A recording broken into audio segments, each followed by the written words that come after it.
My fiancée kept saying, when we buy a house, but only looked at houses I couldn't afford. Then I saw her group chat. Once his name is on the mortgage, I'll have him exactly where I want him. When I realized the dream house was actually a trap. Original post. I, 32 male, proposed to Veronica, 29, about 8 months back.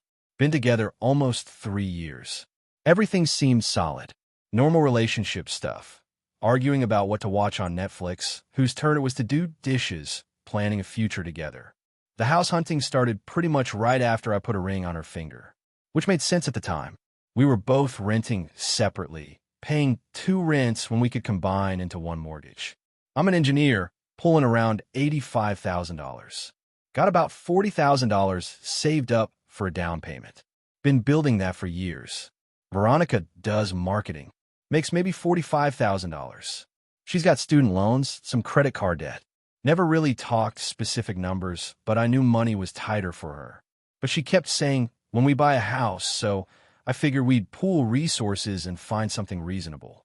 Then she started sending me listings. $450,000. $500,000. One was $580,000 with a pool and this massive kitchen. Babe, we can't afford these. Not with that attitude. I'd pull up the mortgage calculators. Show her the numbers.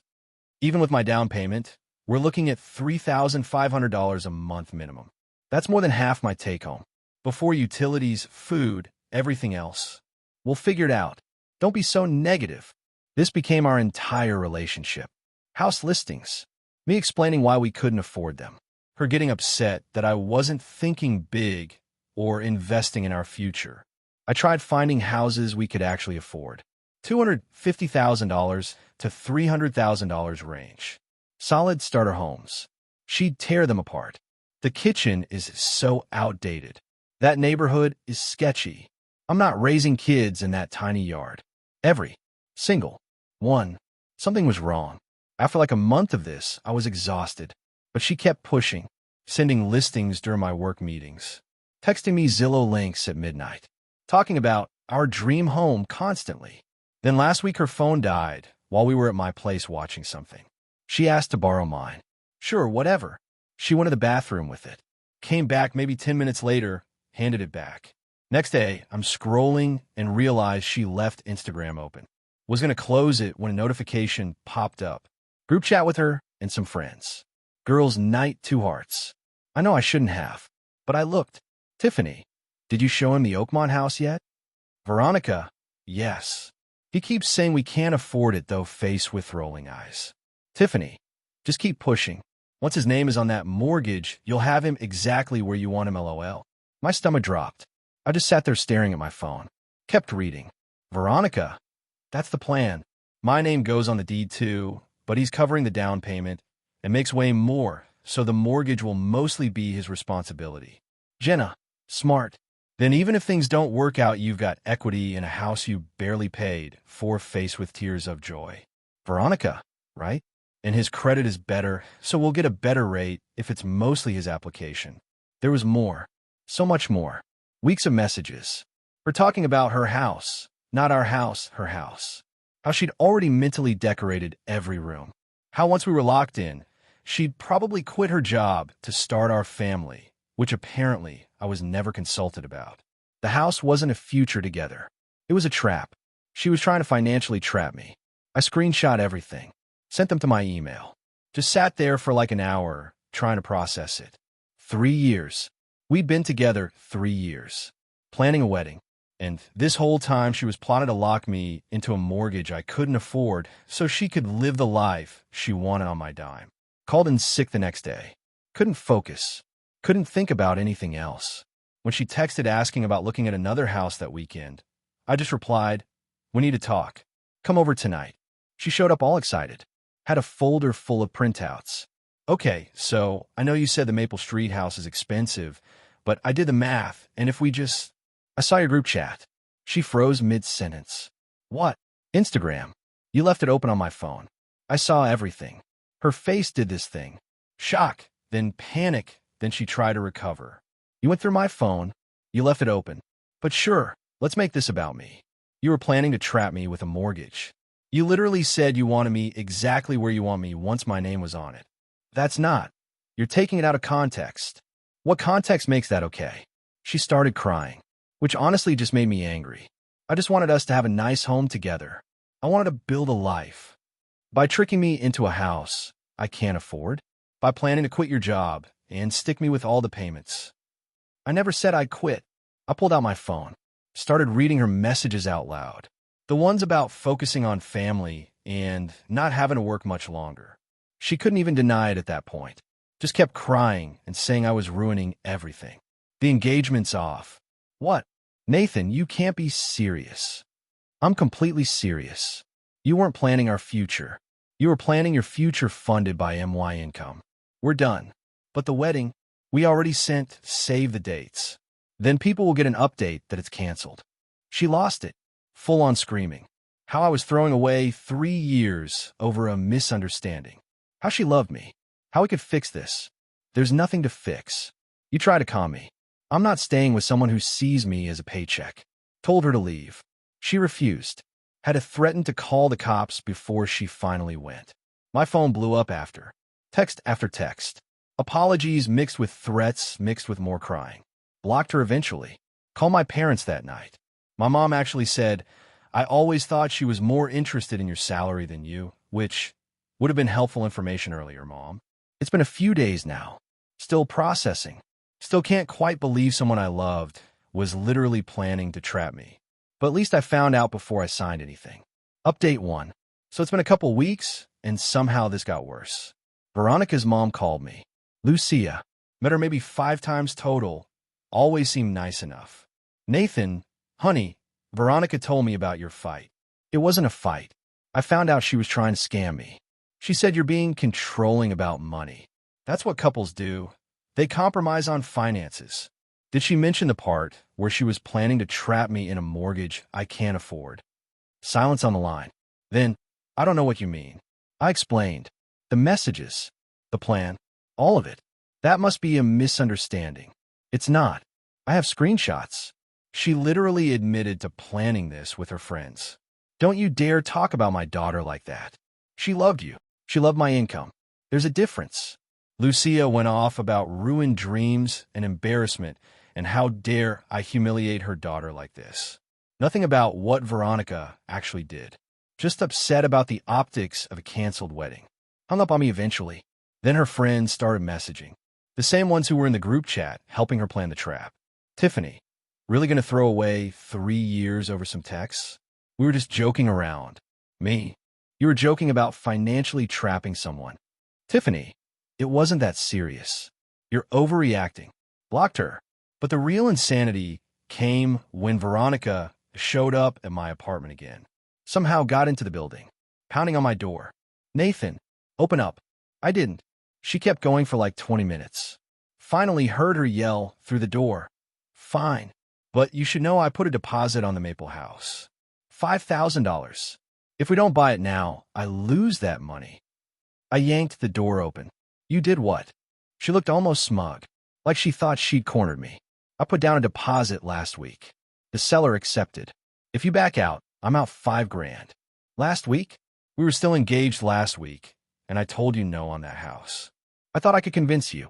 Where did you even get $5,000? You told me you had no savings. I had some saved. For us. So you lied. About being broke.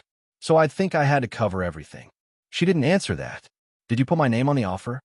Still no answer. Just looked at the floor. Veronica, did you forge my signature on a purchase offer? The realtor needed both names since we're engaged. We're not engaged anymore. You can't put someone's name on legal documents without permission. That's fraud. It's not a big deal. It's a huge deal. Call the realtor tomorrow and take my name off everything. You made this mess, you deal with it. But my deposit, should have thought about that before trying to trap me. She tried crying again, begging. How she'd been planning our whole life in that house. Yeah, your life, not our life. Get out. She eventually left, but not before telling me I'd regret this. Next day, I called the realtor myself. Gary, nice guy, just wanted his commission. Explained I never agreed to anything, never signed anything, didn't authorize my name being used. Oh, this is awkward. Your fiancé seemed very sure you were on board. We're not engaged anymore, and I definitely never agreed to this. An hour later, Veronica called screaming. They pulled the offer. The seller kept my deposit. That's your fault. No, that's your fault for making an offer without the other person's knowledge. $5,000. You just cost me. I didn't cost you anything. You gambled and lost. Not my problem. I'll sue you. For what? Not buying a house I never agreed to? Good luck. She hung up and started sending me Venmo requests for $5,000. Like I was just going to pay her back. Blocked her there too. My buddy Ryan came over with pizza that night. Just shook his head listening to all this. She forged your name on a purchase offer? Basically. Dude, that's actually insane.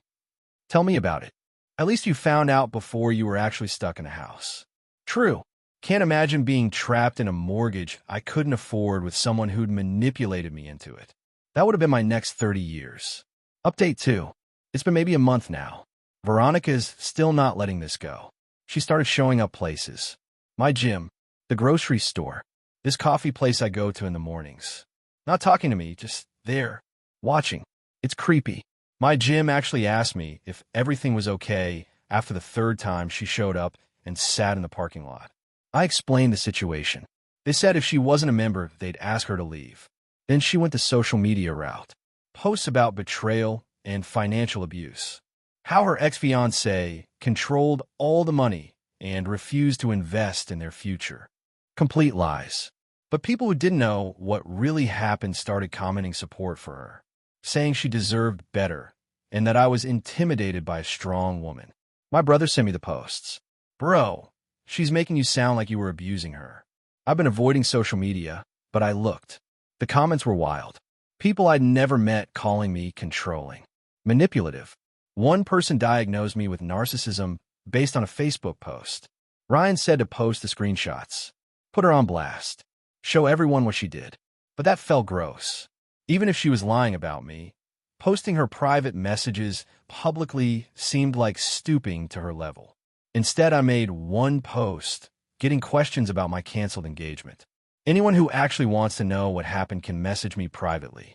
Not doing a public thing, but I have receipts. About a dozen people messaged. Mutual friends mostly. I sent them the screenshots. The actual conversations. What she really said. Word spread. The supportive comments on her posts started changing. People questioning her version. She deleted everything the next day. But she wasn't done. Her dad called. Gerald. Seemed like a reasonable guy the few times I'd met him. Nathan, I hear you have some messages that don't make Veronica look great. I have messages where your daughter admits she was trying to trap me into a mortgage so she could quit her job and live off my income. He sighed. Look, I don't know the full story, but Veronica is my daughter. She's devastated. She lost that deposit. She's embarrassed. She needs help getting back on her feet. Okay, I'm asking if you'd be willing to help cover what she lost. As a gesture of goodwill. I actually laughed. You want me to give her $5,000 because she tried to scam me? That's not how I'd put it. That's exactly what happened. She put in an offer without my knowledge, used my information without permission, and lost money because I refused to participate. That's on her. She's young. She made a mistake. She's 29, and this wasn't a mistake. It was calculated. I saw weeks of planning. He tried a few more angles. The right thing to do. Helping her move on. How I was partially responsible. I shut all of it down. Not my circus. Not my monkeys. After we hung up, got a text from a new number. Took me a minute to realize it was Veronica.